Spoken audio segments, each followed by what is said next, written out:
Good morning. Pakikita ko sa inyo paano ako magsiga. Ayan. Importante, meron kayong taklubong sa ulo. May face mask. Saka may ihawan na ganito. Kung meron kayong balat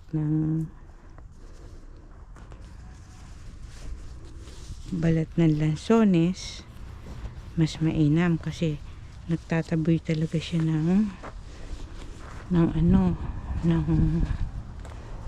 nagtataboy siya saka meron kayong pamaypay.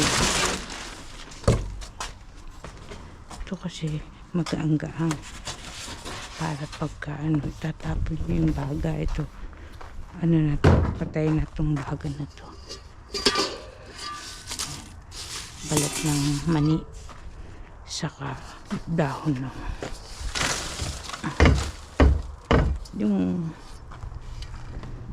din nakakataboy ng abo, nakakataboy ng mga langaw. Pagka kasi may mga alaga kayong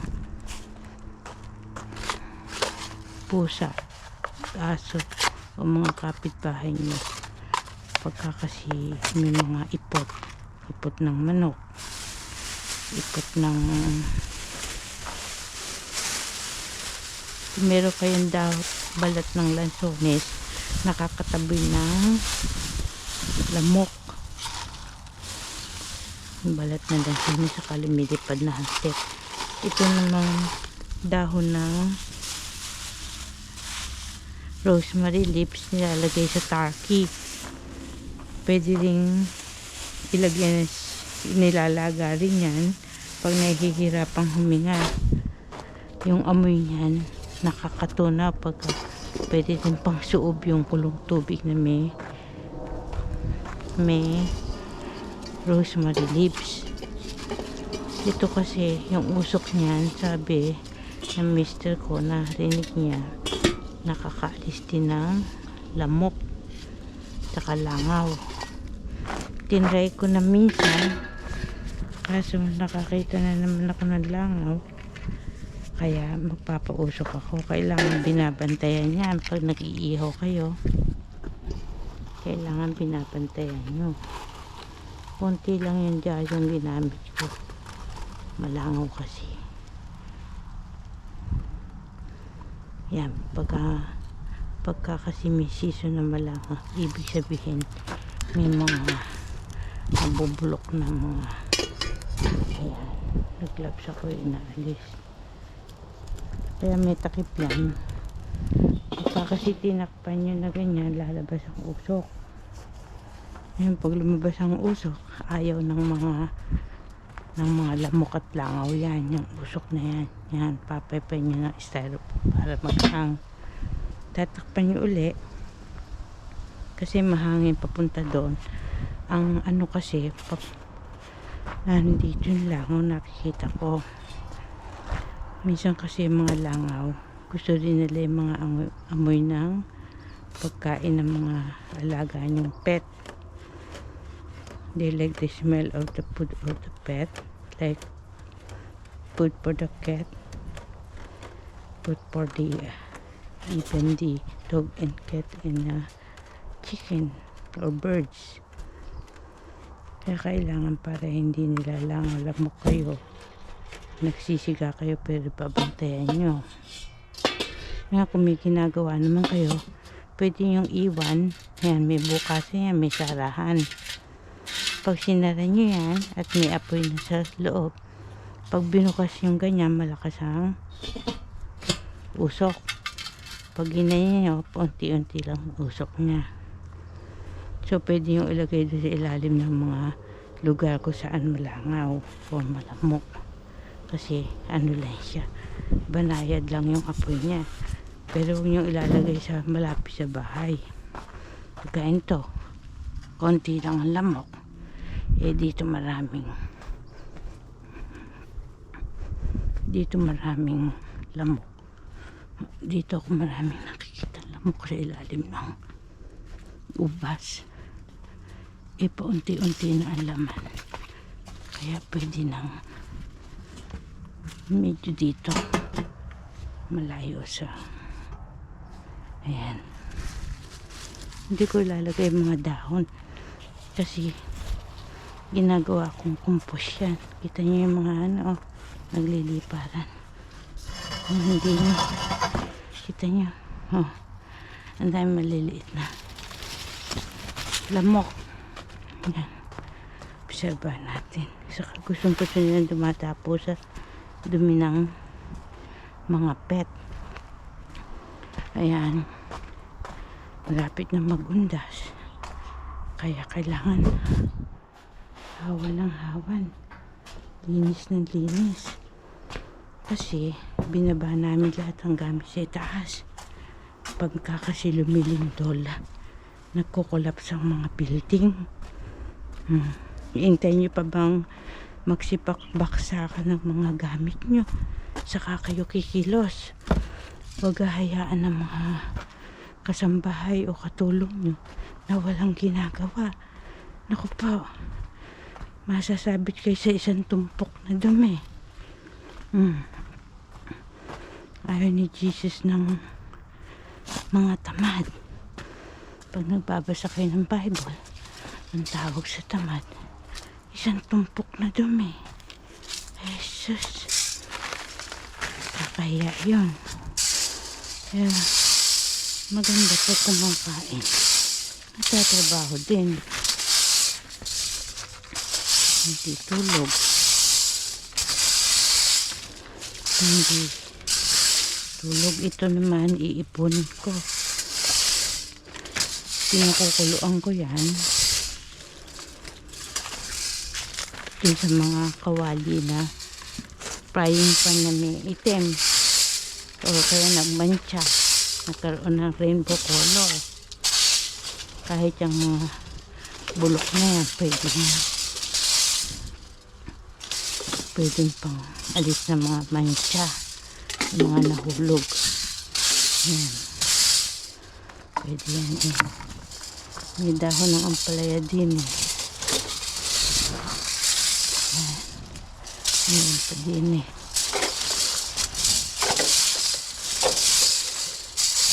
Yan, tingnan nyo, pagka yung bottle binutasan nyo ilalim, pwede lagyan ng aloe vera. Oh, may Pilipina akong nakausap sa minsan nakakwentuhan ko sa Island Pacific. Gumaling daw yung stage 4 cancer na pagkain lang ng aloe vera. Nakamenos siya.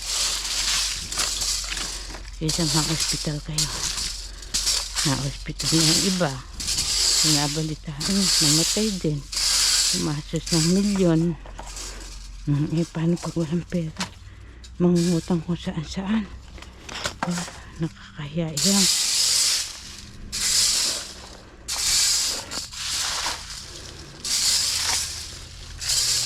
Mahirap din yung mga tangan ng loob.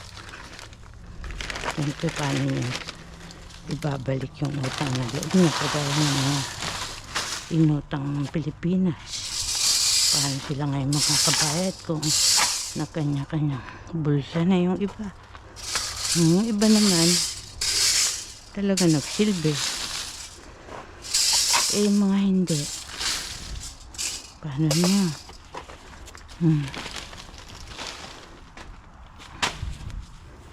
May lami, dinis na dinis.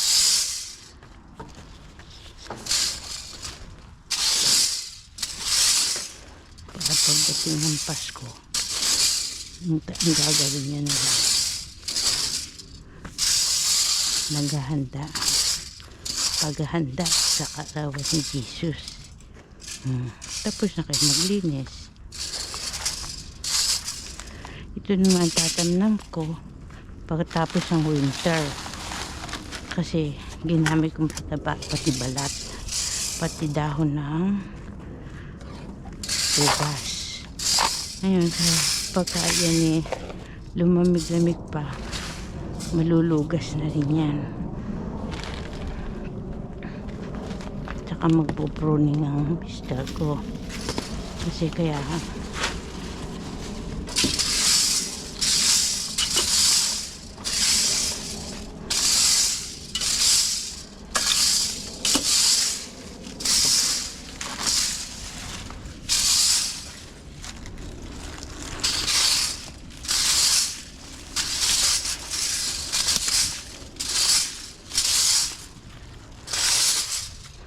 Pagka kasi pinuputulan, para rin magkaroon ng bunga next year ulit.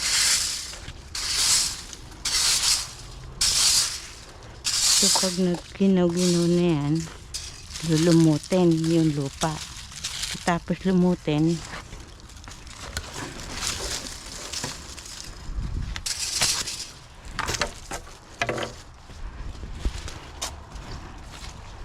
namatay yung apoy.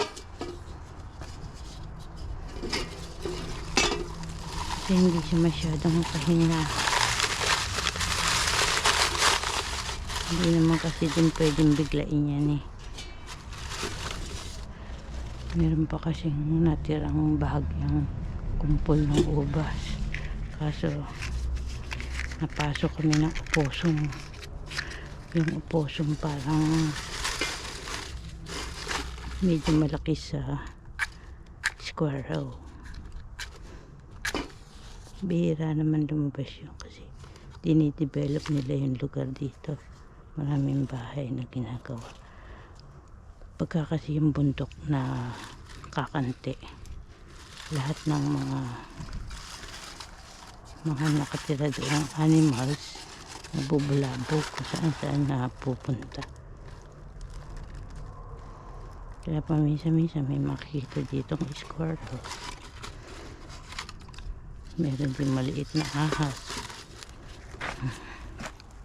Yan yung mga napapanood yung mga malalaking python na nakukuha ng mga heavy equipment, mga pambungkal-bungkal ng lupa.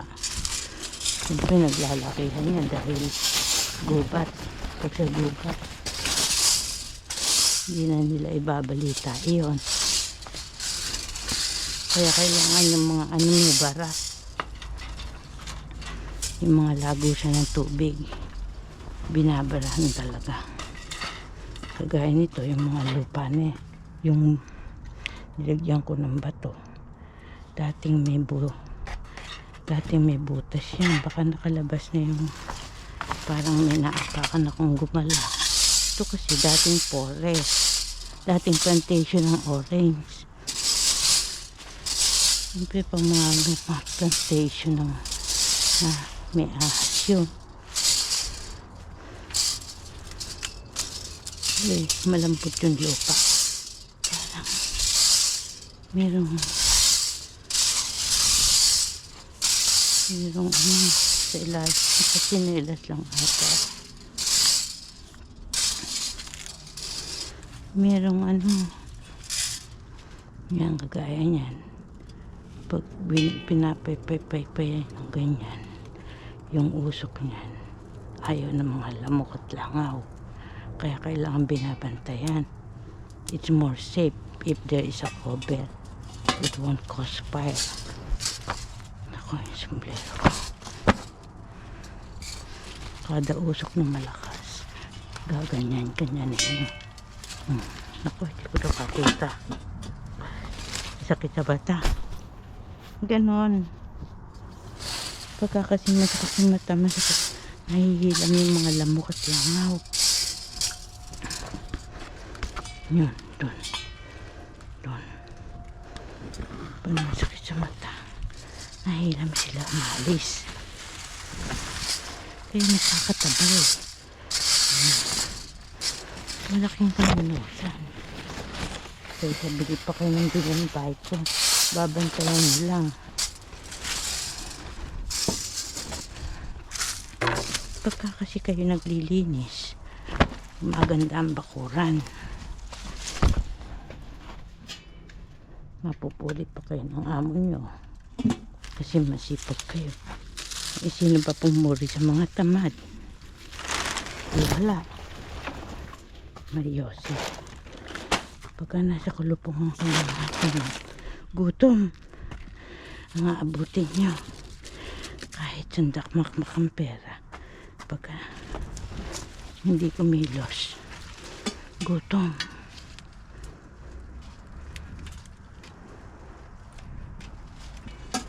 Yan, tingnan nyo. Yan ang technique. Umuusok siya ng malakas. Kaya ako nagsusumblero. kasi siyempre wala na akong time na tignan pa kung may ahas dyan, dahil ang ahas nasa ilalim ng lupa. Minsan naman pag-gala-gala,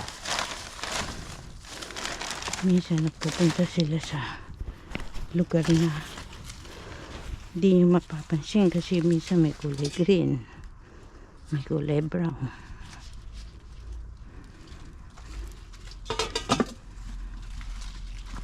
Yung nag-apoy na. Di bali kasing mag-apoy ngayon, wala nang ubas.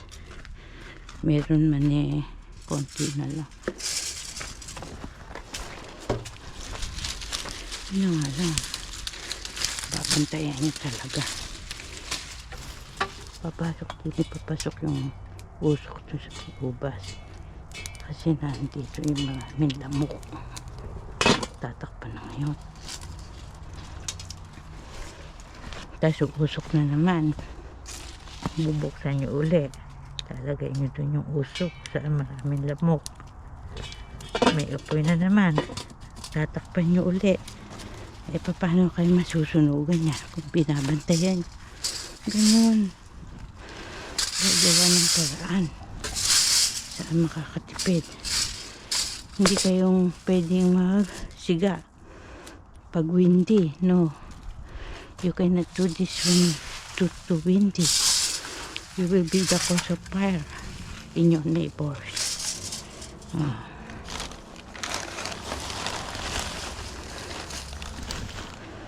After you grill your barbecue, you can use the skin of ripe planchones. Sometimes you can buy it in some of these seafood store in America, like you can eat the fruits and then the leaves, the skin, you can put it in the after you grill, because it will serve as insecticide. It can remove some of the insects in your yard, but make sure you have to use a grilling like this with cover.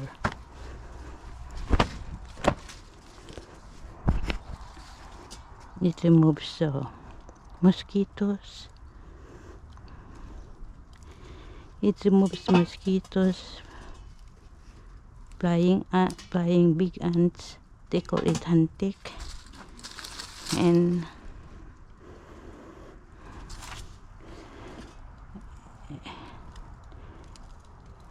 mosquitoes and flies.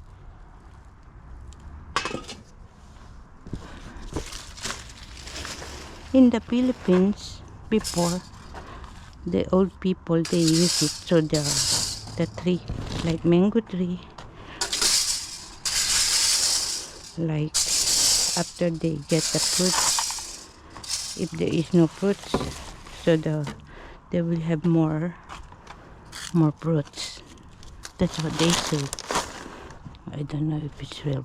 I just do this because I don't to eliminate the insects, flies, and flying ants, insects, flies, and mosquitoes, because they don't like the smoke of the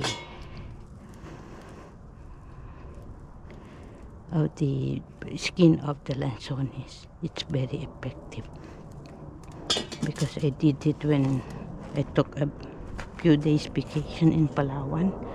I bring lanzones and frozen skin of the lanzones, and I put it in the after we grill the fish. So I saw it's effective because the flying ants that I'm seeing and mosquitoes, and a lot of mosquitoes and flies disappear, because probably the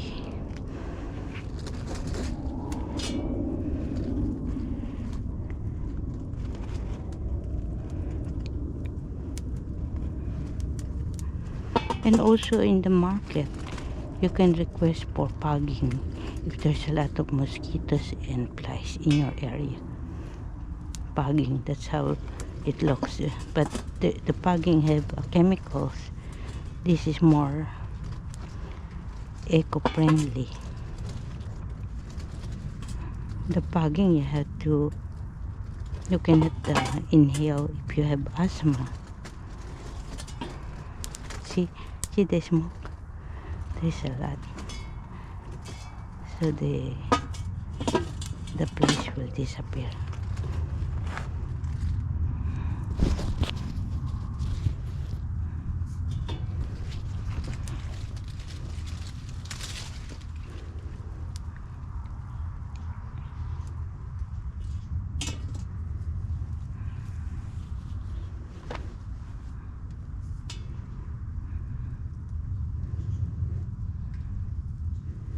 You see the fly paper I bought in Lowe's.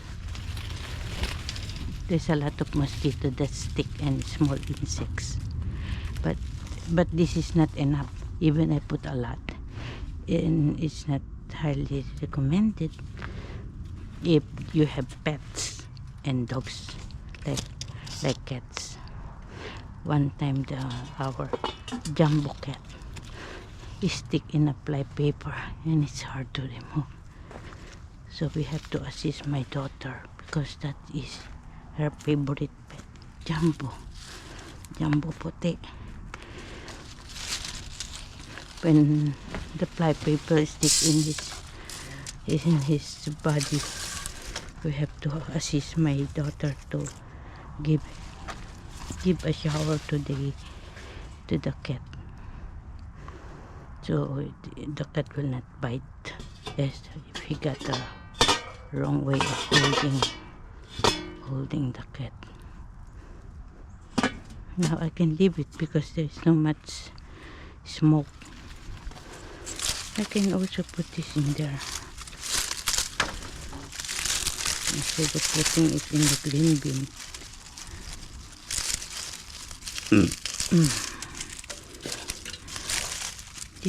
This one I can still use it next year. The ribbon, that is a scare ribbon for the birds.